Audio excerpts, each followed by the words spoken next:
Assalamualaikum warahmatullahi wabarakatuh. Selamat siang, Ibu dan teman-teman semua. Sebelumnya perkenalkan saya Sarah Trihisha dengan NIM 17066623035 dari kelas S1 Akuntansi B. Yang saya hormati Ibu Hera Karenisa STMAK selaku dosen pengampu mata kuliah pemeriksaan akuntansi 2. Nah, izinkan saya di sini untuk membahas terkait kertas kerja audit, yaitu modul keempat tentang kas dan juga start kas, yang mana di sini kita akan melakukan pemeriksaan pemberitaan acara dalam kas besar, kas kecil, dan juga rekonsiliasi bank. Nah, langsung aja yang pertama kita masuk ke berita acara pemeriksaan kas besar.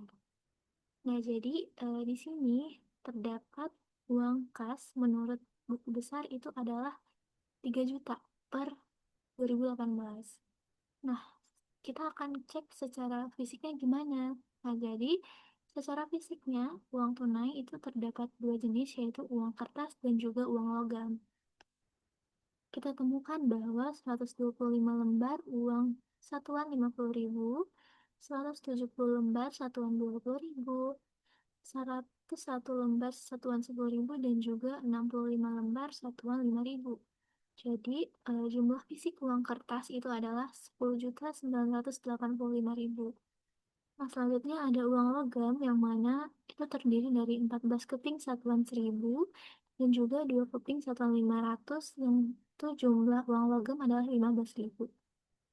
Nah, jadi uang fisik menurut yang ada itu adalah kita jumlahkan dari uang tunai ini, yaitu ada 11 juta.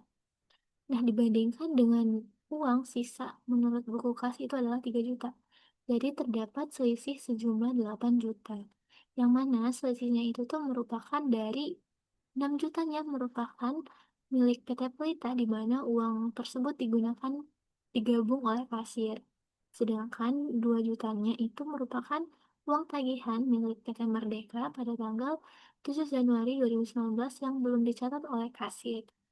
Nah, jadi kesimpulannya, berdasarkan prosedur pre-performance atas rincian kas besar, ditemukan bahwa ada selisih besar antara saldo kas fisik, yaitu 11 juta, dan juga saldo menurut buku kas adalah 3 juta.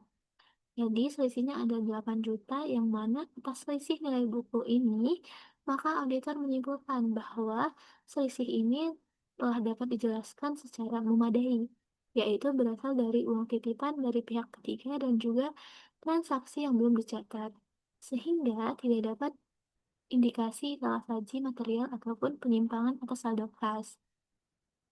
Dan auditor juga menghimbau agar perusahaan melakukan perbaikan ataupun penyesuaian atas selisih yang terjadi di kas besar ini.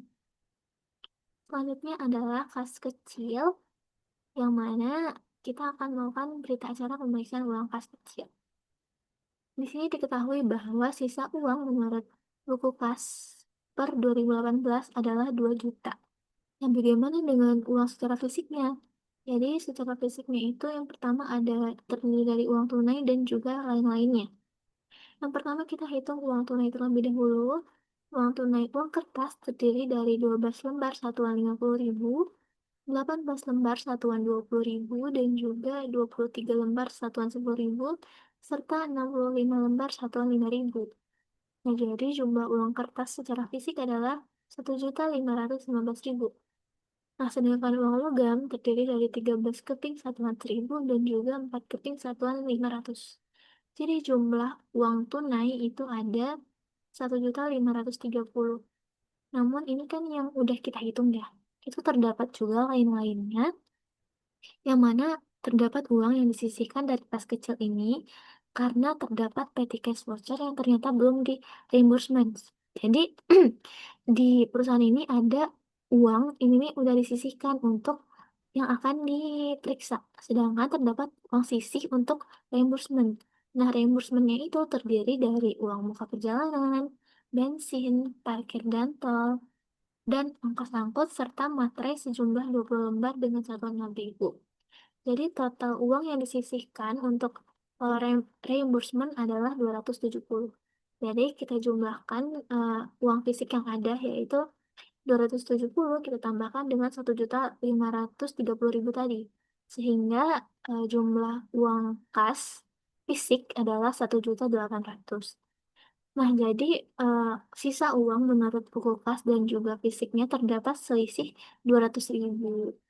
Nah, atas selisih ini, maka berdasarkan prosedur reperformance atas rincian kas kecil, maka ditemukan selisih eh, sebesar 200.000. Nah, kekurangan ini itu akan dipertanggungjawabkan sesuai kebijakan dari perusahaan, yang mana menurut peraturan perusahaan berlaku bahwa apabila terjadi selisih saldo kas, maka akan menjadi tanggung jawab kasir. Maka atas selisih yang terjadi akan dipertanggungjawabkan oleh kasir. Selanjutnya yaitu kita akan melakukan rekonsiliasi saldo bank, yaitu bank CAB. Jadi di sini ada saldo menurut rekening koran Bank CAB adalah 4.391.410.000. Sedangkan saldo menurut pembukuan dari perusahaan adalah 5.849.910.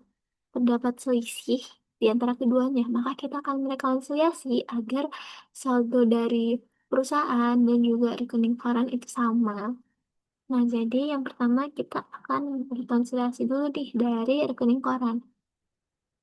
Jadi dari yang udah kita temukan dari transaksi yang terjadi di antara keduanya, yang pertama kita akan menambah rekening koran atas transaksi yang pertama, yaitu adalah terdapatnya setoran tunai yang belum tercatat di bank, yaitu untuk bukti bank masuk nomor 009. Jadi di saldo menurut pembukuan perusahaan itu udah mencatat nih eh, setoran tunai atau uang masuk gitu. Jadi di rekening koran kita juga harus mencatatnya yaitu ditambah, yang mana di rekening koran berarti tambahnya di kredit yaitu sejumlah 20 juta. Yang selanjutnya yaitu ada pengurangan dari rekening koran, yang mana transaksinya itu adalah terdapat cek yang masih beredar dan belum dikurangi di rekening koran, yaitu untuk bukti bank keluar nomor nomor 008, yaitu atas pembayaran utang. Jadi menurut bukti pembukuan perusahaan sudah dilakukan nih pembayaran utang, berarti pas keluar. Sedangkan di rekening koran itu nggak ada.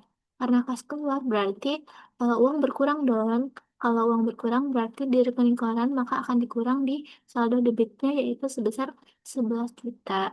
Sehingga saldo menurut rekening koran setelah dilakukan perhitungan 4.391.410 ditambah 20 juta ditambah maka dikurangi dengan 11 juta mendapatkan saldo akhir dari rekening korannya yaitu adalah 13.391.410. Nah, bagaimana dengan saldo menurut pembukuannya? Nah, maka kita hitung nih, kita periksa lagi. Jadi kita temukan bahwa ada nih penambahan untuk pembukuan di perusahaan. Yang pertama adalah penerimaan piutang, yang mana perusahaan memperoleh piutang dari PT Lestari yang sudah masuk ke bank, yang ternyata itu tuh belum dicatat di perusahaan. Karena penerimaan piutang adalah menambah kas, maka dia akan menambah pembukuan dari perusahaan sehingga di sini adalah tambah yaitu sebesar 10.600.000.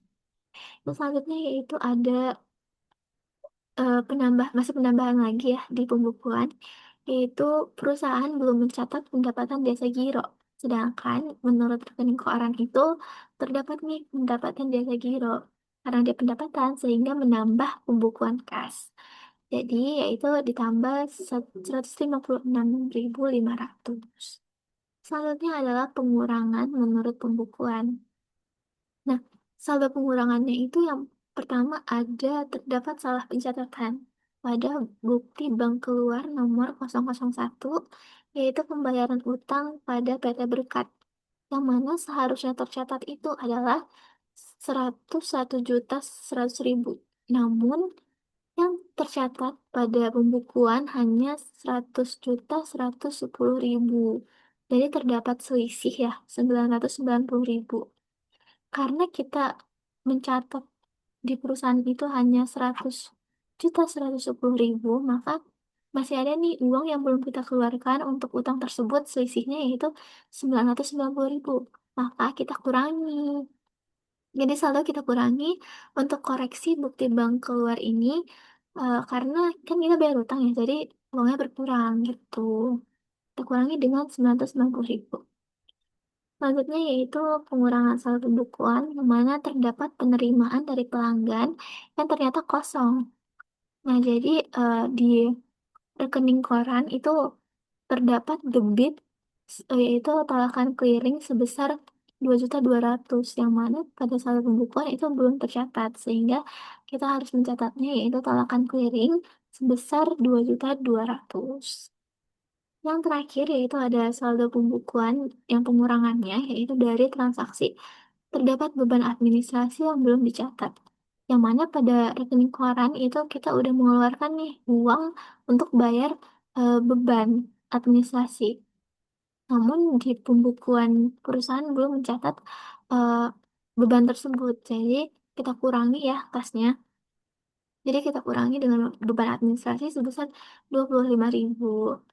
Nah, jadi setelah kita hitung 5.849.910 kita tambah dengan 10.600 kita tambah dengan 156.500. Lalu kita kurangi dengan 990, lalu kita kurangi juga dengan 2.200, kita kurangi dengan 25.000.